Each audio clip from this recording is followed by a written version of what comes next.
今天又没画画，我真是个垃圾。明明计划好要画画的，但是一拖再拖。最可耻的是我把这些时间都浪费在了刷手机上面。老师，我是不是真的没救了？这是一个学生问的问题，看他问得这么真切，于是我和他展开了接下来的对话。是哪一张画让你产生了这样的挫败感呢？可以发给我看看吗？是不是绘画中有一些技术上的难题卡住了你？在你眼里看也许是个很大的问题，发给我和我讨论一下，解决它可能没有那么难，也给我一个研究这个技巧难点的机会。不是这些问题，老师，你已经讲得很明白了，你讲的那些我都看懂了。我是真的一笔都没动，明明也很喜欢画画，是很想要画的，可是我真差劲，就是控制不住的去刷手机了。一般来说，一个人做一件事情取决于动力、阻力和后果3个因素。目前来看，技术上似乎没有什么阻力。你说很喜欢画画，那看上去动力也比较充足，可能不做这件事情的后果对你来说其实没有什么很大的影响。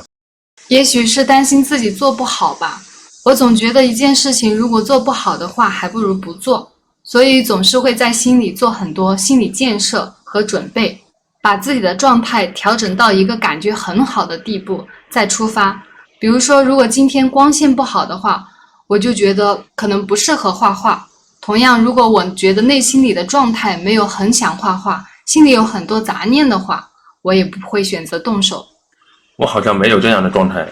对我来说，绘画既是我喜欢的事情之一，也是我的工作。如果我停止画画的话，我会觉得在技术和教学上有停滞，就没办法体会到更多的问题和进展，丧失了对绘画的思考，那我的工作也会变得不好。这对我来说都是比较严重的后果。所以即使今天我不一定能画出很满意的东西，或者没有尝试出很好的内容，也会坚持去做。在某种程度上可能缓解了我的焦虑。可能对你而言，做到完美有着特殊的意义，不完美是一个比较严重的后果，它是你开始绘画的一个比较大的心理阻力。是的，我父母从小对我特别严格，即使我考了98分，他们也会要求我认真反思那2分的问题在哪里，有时候甚至会很严厉的辱骂和鞭打我，他们几乎不表扬我。后来在工作中，我也碰到了一个类似的领导，他很器重我，但只有我内心知道，我把工作做得很好，并不是因为我喜欢，只是单纯的不想犯错。所以我还蛮喜欢绘画的，可能是因为之前没有报班学习，而且我也很少把作品发到朋友圈，所以很少会有人要求我什么。但随着自己画画的时间越来越久，就越想要分享自己的成果，这个时候内心里很多声音就开始响起来，我不停地警告自己，就你画成这样也配发吗？听你的语气，我并没有感觉到你对父母的怨恨，更多的是对自己恨铁不成钢的痛惜。看来你的父母可能是比较优秀的，不是那种只说不干的人。虽然对你提出了很严格的要求，但也可能为你提供了很多切实有效的建议和帮助，在他们的指导下，你得到了不少成长。老师，你推测得很准。我的父母是那种很优秀的人，他们是体制内的领导，受人尊敬，不仅仅是对我要求严格，他们对自己和下属也要求很严格。当我遇到学习和工作上的困难，会继续教我怎么去学习，从小就告诉我要吃苦，用现在的话说，就是持续认真的做事情，才能够长期复利，成为人中之龙。他们的作息很规律，很少娱乐，我们一家人都是标准的工作狂。我小时候都不敢跟他们说我喜欢画画，在他们的教导下，我成绩十分优异，在学校和工作中都一直获得认可。但是我很清楚，我在绘画中才是真正开心的。其实有时候我工作中也会拖延，快到截止时间才开始动手，虽然最后的结果完成的也还可以，但是我知道其实还可以做得更好。我以为这种拖延是因为我不喜欢，但现在我在绘画中发现我还是会拖延，这是我没想到的。为什么我会在自己喜欢的事情里也这样呢？原本要用100个小时完成的事情，拖到最后10个小时才完成，虽然不完美，但也完成了。那剩下的90个小时都是自己的，性价比很高，既偷懒了又省力。剩下的那90个小时里刷手机，会有不断的新奇的信息进来，多快活呀！我们总觉得自己刷手机的时候没有什么收获，是因为我们在那段时间里就不是为了收获的。要收获是很累的，需要深度的思考，会消耗大量能量。拖延和刷手机结合一起，大脑很放松，节约了能耗，这是我们大脑的本能。我们进入文明社会才不过万年的历史，哪来的勇气和上百万年的生理本能作对？我们首先是个动物，然后才是个人。那个充满了理性、会算计、有理想、有激情的那个人，是我们诸多人格中的一部分。我们也要偶尔为我们的生物本能腾出一部分时间，吃饱喝足了刷刷手机，甚至偶尔刷个通宵也无伤大雅，这并没有什么。在我们这个身体里，掌控方向盘的司机不是只有那个文明人，还有一个动物人。弗洛伊德把它称之为本我，无论他多么下流、粗俗、懒惰，那也是我们自己啊，不能总是压迫他吧，总得给他一点放松的机会，不然他会撂挑子不干的，在旁边乱踩刹车，干扰你的方向盘，那你就糟糕了。我们不能总是爹味十足的指责他，要和那个自己和睦相处呀。其实你内心里那个爱拖延的自己已经很客气了，不要再指责他了，甚至可能还要再多给他一点时间，补偿一下他。老师，我第一次听到这种说法，听你这么说完，我突然觉得那个我好可怜，我现在甚至还想多刷一点手机。可是像我父亲那样的精英是怎么回事呢？他们那部分本我被他们自己谋杀了吗？不然他们为什么可以从早到晚工作，也不做什么娱乐活动？为什么他们没有做出一些变态的事情呢？他们已经做了变态的事了呀！你考了98分，他们都还要那样对你，这已经很变态了。不信你看看弹幕，跟我学画画的学生里，相当一部分是因为小时候自己想画画，父母不支持。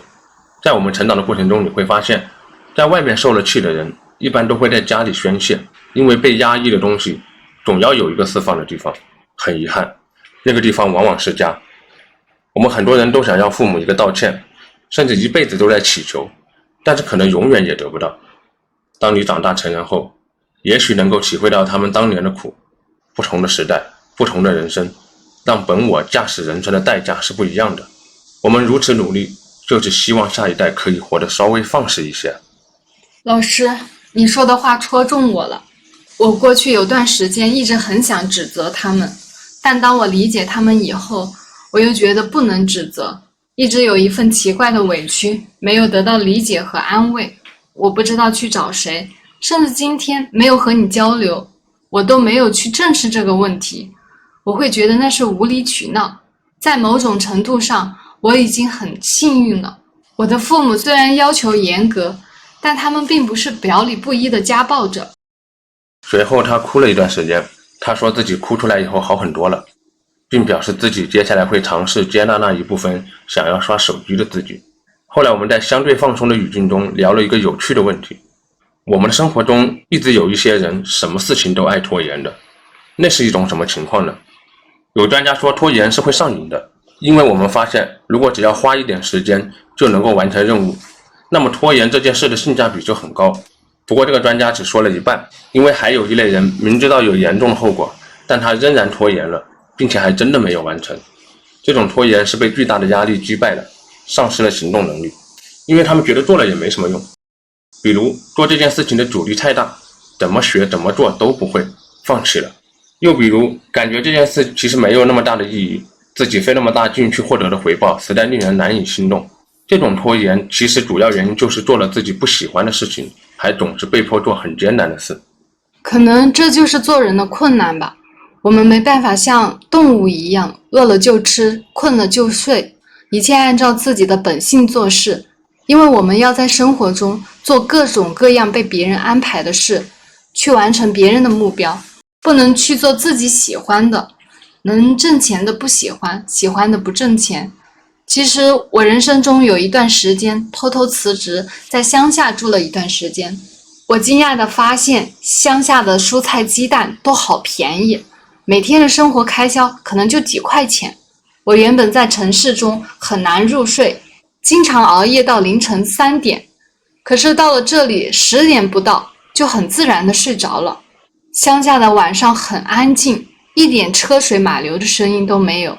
早上4、5点钟自然醒，去田里摘个菜，种个地，到太阳出来的时候就回家休息。梭罗在《瓦尔登湖》里说过，只送一个人吃的东西其实很少的，而且现在的技术真的很方便，整个下午都可以惬意的休息，傍晚太阳没了就出去散步，那样的生活很自在。我像家里的猫一样，吃饱了就睡。可惜时间一长，我就开始慢慢焦虑了。虽然存款足够我躺好多年，但是只出不进，看到存款一点点变少，渐渐没办法静下来了。我会发现连躺平也开始卷了，各种各样更舒服的躺平出现了。我发现我可能是躺平界的 loser， 我就是那样的性格，没有办法停止比较。最后我回到了都市里，继续工作，即使拖延也要把它努力的完成，然后在工作的间隙刷着手机，看着别人生活。但我并不后悔那一段经历，它可能在某种程度上治愈了我，不然我可能早就崩了吧。听完他的讲述，非常有感慨，十分认同那段经历对他的治愈。我们又继续讨论了一段时间，最后记录了一下在这段对话中我对生活和比较这两个概念的补充。我们很多人会觉得刷手机是很罪恶的，不是真正的生活。其实古代的农民种了地，温饱后闲暇时间里在院子里种种花，那是他的生活。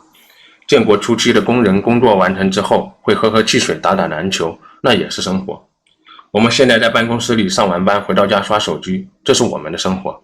时代变了，获取信息和体验的手段变了，生活的形式自然要发生改变。刷手机也是生活，手机不是原罪，没办法获得自己人生的掌控感才是痛苦的原因。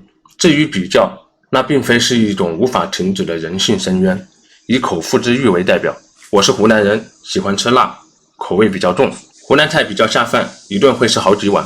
但我发现当我闭上眼慢慢吃，细细品味的时候，会觉察到食材在口腔里不同的质感，以及味道发生的时机。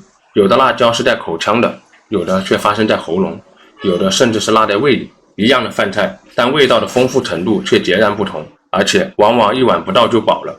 这个方法可以很好的治疗肚子饱但是嘴巴还没饱的症状。肚子吃饱是生理诉求，嘴巴吃饱是欲望诉求，欲望要用感觉来填充。只是我们当下这个社会里，在物质丰富的基础上，是用高强度的感受来填充的。充满悲欢离合的电影，高糖的奶茶，高纯度的白酒，它们都在以一种高烈度的方式进入我们的生活。这些外界物质构建的感受，刺激来得很充足，不需要我们自己努力细细品味才能知道这是一种什么感觉，可以很方便地满足我们对感觉的需要。但如果总是这样品味人生，必然需要更高强度的感觉刺激，因为我们自己的觉察能力会变得越来越弱，阈值也会变得越来越高。最重要的是，刚才那些高强度的感觉刺激都来源于外界，是自己难以独立生产的，这将极大加剧我们的依赖程度。我们就不得不频繁地参与到物质交换的游戏规则中，出卖自己的劳力来换取物质，再通过物质来获得感受。可是实际上，只要自己的身体变得敏感一些，就能够觉察更多的感受，可以减少对外界感受的依赖。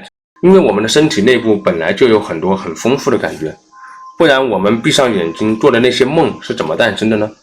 当你闭上眼，慢慢呼吸，你会觉察到呼吸的感觉，会体会到它是如何缓缓地从鼻腔进入到你的肺部，还会感觉到自己身上哪一处正在发生微妙的瘙痒、疼痛、麻胀。然后我们开始对其进行定义，用概念告诉自己哪些感觉是好的，哪些是不好的。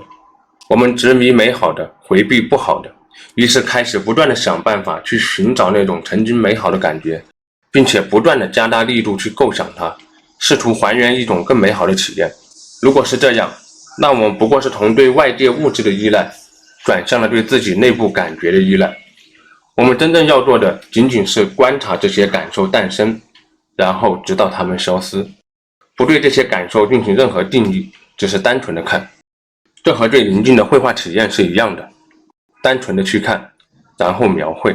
持续这样做，你会慢慢的进入到长久的平和之中。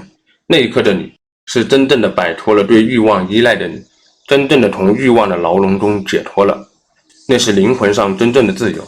这就是持续了上千年的禅修，一种古老的修行。从欲望中解脱了的人被称之为觉者。我讲得很粗陋，难以用言语表达这其中的精髓。如果你以前从未认真了解过这门技巧，非常推荐看这本《观呼吸》，很适合新人阅读，帮助我们回归自己的内心，摆脱那个被欲望控制的状态，哪怕是片刻也是值得的。你会发现这种不断和他人比较的无限往复的螺旋深渊并不是完全不可挣脱的。我不是鼓励大家四大皆空，毕竟这个难度挺高的，我们的文明也是在欲望的漩涡中涌现出来的高级产物。只是当你在这个复杂的世界中迷失时，如果有一种方法能够让你获得短暂的平静，这便足够值得我们去了解一下了。那么关于这个话题的讨论就到这里了，感谢你的观看。这个学生是我过去一段时间里各种咨询我问题学生的画像合集，我杜撰了这一整段对话来串联这些回答，希望对你有所启发。我是维维老师，喜欢分享绘画的问题和思考，有帮助的话记得一键3连。我们下一个问题再见。